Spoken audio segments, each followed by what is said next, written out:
So, you just got your first motorcycle. Congratulations, you beautiful, slightly terrifying life choice you. Here's the thing. Nobody tells you when you're standing in the dealership with your wallet already open and your brain already checked out. Buying the bike is the easy part. Becoming a rider, a real one who doesn't end up as a cautionary tale at a family barbecue, that takes work. These 9 habits are the difference between someone who rides for 30 years and someone who rides for 30 days. Pay attention.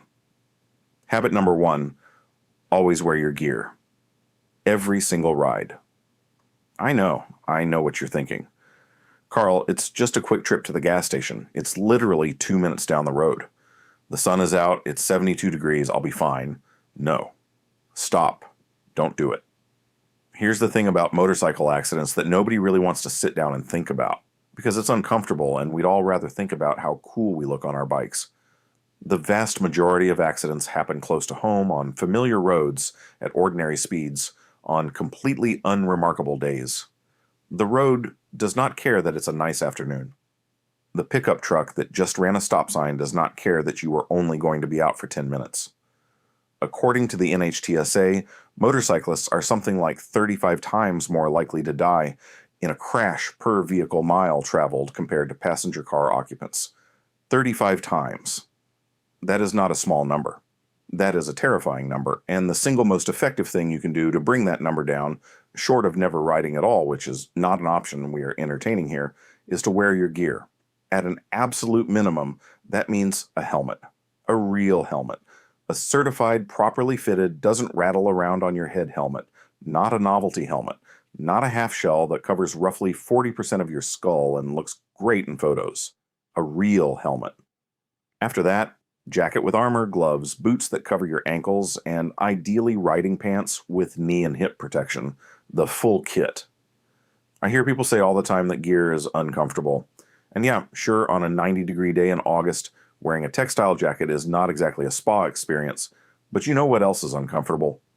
Road rash, surgery, physical therapy, the look on your mom's face when she has to come pick you up from the hospital. Gear up. Every single ride. No exceptions. This is not habit number 1 because it's the most interesting one. It's habit number 1 because without it, the other 8 habits don't matter. Habit number 2. Ride as if you're invisible. This one was popularized by a channel called 49, and if you haven't gone and watched their video on invisibility training, please do yourself a favor and go do that after this. Seriously. They make incredible content and you will be a better rider for it. But here's the core idea. When you are on a motorcycle, you need to operate under the assumption that no one around you can see you. Not because drivers are bad people, not because the world is out to get you specifically, but because motorcycles are genuinely harder to see than cars. We're smaller, we're narrower, we can get swallowed up in a blind spot without even trying. And on top of that, in most American cities, motorcycles are still relatively rare compared to cars. A driver might go weeks without seeing a single motorcycle on their commute. Their brain is simply not trained to look for us. Add to that the absolute plague that is distracted driving, and you've got yourself a recipe for disaster. People are out here trying to hit a high score on Candy Crush while doing 60 miles an hour on the freeway. I wish I was exaggerating. I'm not even a little bit exaggerating. So what does riding invisible actually look like in practice? It means never sitting in someone's blind spot when you can avoid it. It means covering your brake when you approach an intersection, because intersections are where a huge percentage of motorcycle accidents happen. Specifically, the classic scenario where a car turns left in front of you because they didn't see you coming. It means not assuming that eye contact with a driver means they've actually processed the information that you exist. It means always having an escape route in your head. Where am I going if that car does something stupid right now? This mindset, once you develop it, becomes second nature. You'll start doing these little mental calculations automatically. The red SUV 2 lanes over has been slowly drifting. The delivery van at that intersection has been creeping forward a little too eagerly. You start reading traffic like a language, and it will save your life more times than you'll ever know, because the accidents you avoid don't show up in any statistic. They just don't happen, and that's exactly the point. Habit number 3, master slow speed control before anything else. Here's something they don't put on the brochure when you buy your first bike. Motorcycles are weird at low speeds, like genuinely strange and a little unsettling. The faster you go, the more stable they feel. The slower you go, the more it feels like you're balancing a 200-pound animal that's actively trying to fall over. Most new riders, completely understandably, try to just avoid slow speeds altogether. They rush through parking lots. They dab their feet every 3 seconds. They waddle through tight turns like a baby duck who just had a very long day. Don't be a baby duck. This slow speed control is the foundation that everything else is built on. If you can't confidently maneuver your bike in a parking lot, at walking pace, through tight turns, you don't have the foundational control you need to handle unexpected situations out on the road. And unexpected situations, spoiler alert, happen constantly. There are a couple of things that will immediately transform your slow speed control. First, look where you want to go, not where you're afraid of going, not at the curb you're trying to avoid, where you want the bike to go. Your body follows your eyes on a motorcycle in a way that is almost spooky. Trust it. Second, use a little bit of rear brake drag while you're making slow, tight maneuvers. Just a whisper of rear brake. What this does is it stabilizes the bike using gyroscopic forces and gives you something to push the throttle against, which sounds counterintuitive, but the moment you try it in a parking lot, you will understand immediately what I mean. It's one of those things that you can't really explain well in words, you just have to feel it, and then you'll feel like an idiot for not trying it sooner. Spend 30 minutes in an empty parking lot doing figure eights, then do more figure eights, then do smaller figure eights. It is boring. It is unglamorous. Nobody is going to film it and post it on Instagram. But the riders who put in that parking lot time early are the ones who handle the unexpected stuff out in the real world without panicking. Do the boring work now. Future, you will be grateful. Habit number 4, keep to the left or right of your lane. If you've ever watched an experienced rider from behind and noticed they're not riding dead center in their lane, that's not an accident. That's intentional. And there's a very practical reason for it that has nothing to do with looking cool, although, full disclosure, it does also look kind of cool. Here's something most car drivers never have to think about. The center strip of a lane is basically a greatest hits collection of everything you do not want on your tires.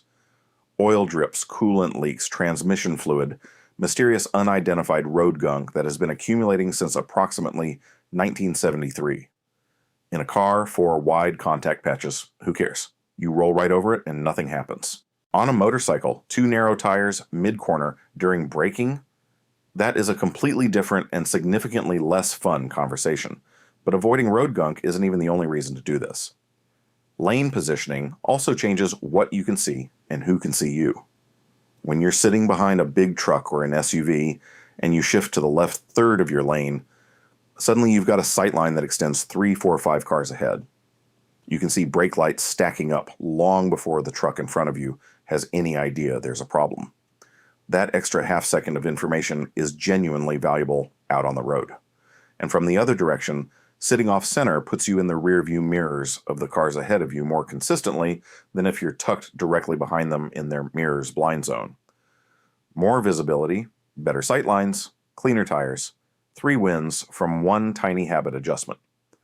To be clear, we're talking about the left third or the right third of your lane, not the lane markings, not creeping into someone else's lane, just using the space you already have more intelligently. It costs you absolutely nothing, and the return on investment is enormous. Start noticing where you position yourself in the lane and start making it a conscious decision rather than just defaulting to wherever the bike ends up. Small habit, big difference. Habit number 5, smooth throttle application. If there is one habit on this list that will single-handedly transform your riding faster than anything else, it is this one. Smooth throttle application. It sounds simple. It is not simple. Well, actually, it is simple. It is just not easy, which is different. There is a video called Twist of the Wrist, which I am going to reference the same way every motorcycle content creator on the internet references it, which is by telling you to drop everything and go watch it immediately. It is the single greatest resource on motorcycle riding technique ever produced. Full stop, no debate. We're done here. And the central lesson it hammers home over and over again is that your throttle controls everything. Your throttle controls your speed, obviously, but it also controls your suspension geometry, your tire load, your bike's attitude through a corner, your stability under braking. Everything traces back to the throttle. New riders tend to have what I describe as aggressive thumbs. They roll on too fast, chop the throttle mid-corner, snap it open out of a turn, and wonder why the back end squirms around. The key is to treat the throttle like you're holding something that you don't want to break. Light grip, gradual roll on. Maintain it through the corner, then open it up progressively as you stand the bike up on exit. No sudden inputs, no jerking it open. Smooth, smooth, smooth. The physical sensation of getting this right, of rolling through a corner with a perfectly maintained throttle and feeling the bike just track exactly where you want it to go, is genuinely one of the greatest feelings available to a human being on this earth. I'm including food and other things in that comparison. I stand by it. Habit number 6, engine braking awareness. Okay, so this one is a two-parter because engine braking is something you're going to use constantly as a rider, and it's also something that can get you into trouble if you don't understand what it's doing and how other people perceive it. First, the what. Engine braking is what happens when you downshift without touching the brake levers and let the engine slow the motorcycle down. Because motorcycles are so much lighter than cars, this effect is dramatically more pronounced than what you'd feel in a car. A motorcycle can scrub off speed very quickly through engine braking alone, sometimes almost to a complete stop without ever touching either brake lever. And for a lot of riders, especially once they get a quick shifter involved, this becomes an addictive and deeply satisfying part of the riding experience. Rev up, blip the throttle on the downshift, hear the exhaust crackle. It genuinely never gets old. I've been riding for years, and it still makes me feel like an absolute champion every single time. Now here's the problem. When you slow down through engine braking without touching your brake lever, your brake light doesn't activate, which means the car behind you has absolutely no idea you're slowing down. From their perspective, one moment you're cruising along and the next you're significantly slower and closing the gap between you very quickly. This is not great for the car driver's heart rate, and more importantly, it's not great for the back of your bike. The habit to develop here is to get into the practice of covering your rear brake when you downshift, giving it just a light touch so the light activates and the car behind you knows what's happening. It's a small thing. It takes almost no effort once it becomes automatic, but it is the kind of thing that can prevent you from getting rear-ended by someone who was simply not prepared for you to slow down as fast as you did. Look out for yourself out there, because the guy behind you in the F-150 definitely isn't. Habit number 7. Always check your 6. Number 6 on the habit list is keeping an eye on your 6, which I just realized makes this habit number 7 about checking your 6, and I am leaving it in because I think the confusion is funny, and also because nobody's going to edit this. Checking your 6 means being aware of what's happening behind you. Not obsessively, not to the point where you're spending more time looking in your mirrors than looking at the road ahead, but with enough regularity that you always have a mental picture of who's behind you, how fast they're coming, and what they're doing. On a motorcycle, your situational awareness needs to extend in every direction simultaneously.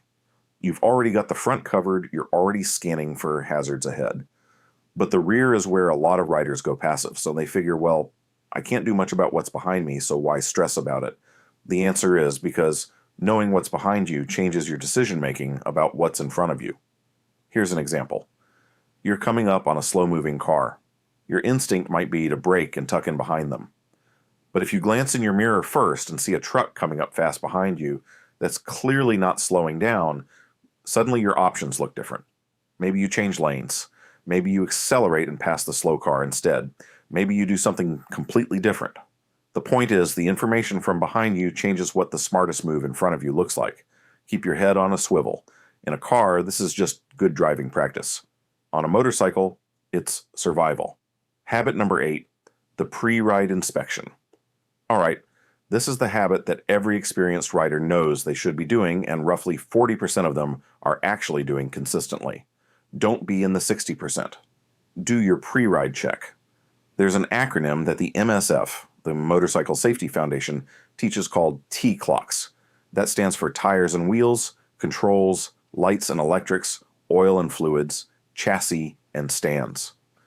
Going through this checklist before every single ride takes maybe 5 minutes, probably less once you've done it enough times that it becomes automatic. And what it does is it catches the stuff that would otherwise surprise you at 60 miles an hour, which is an extremely bad time to be surprised by anything. Tires are the big one. Check your tire pressure before every ride. This is not optional. This is not something you do when you remember.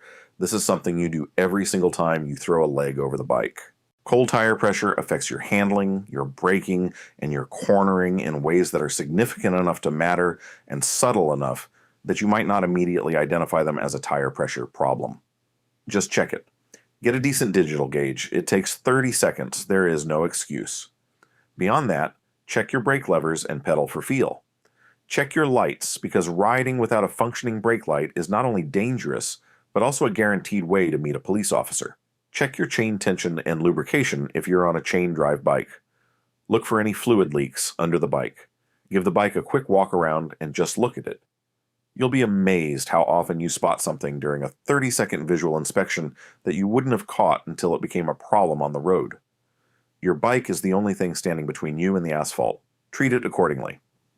Habit number 9, never stop learning. Okay, last one. And this might be the most important one on the list, which I realize is a bold claim given that habit number 1 was about not dying, but hear me out. New riders have a tendency to hit a certain competency level, a point where riding feels natural and comfortable and not terrifying anymore, and then they stop actively working to get better. They assume that because they can commute to work on the bike without incident, they're a good rider. And maybe they are. But there is an enormous gap between being a competent rider and being a skilled rider. And that gap is where a lot of bad things happen, because confident riders make assumptions that skilled riders know not to make. Take a course after the MSF. Specifically, look into advanced riding courses, track days, or even something like a dirt bike skills day. I know, you didn't buy a dirt bike, you bought a sporty naked bike or an ADV or whatever your thing is. But riding a dirt bike, even just for a day at a skills course, will teach you more about throttle control, balance, and weight transfer than almost anything you can do on the street. When the bike starts to slide on dirt and you have to manage it instead of panic, and you do manage it, something changes in your brain. That information gets filed away and it helps you out in situations on the street that you'll never even fully consciously register.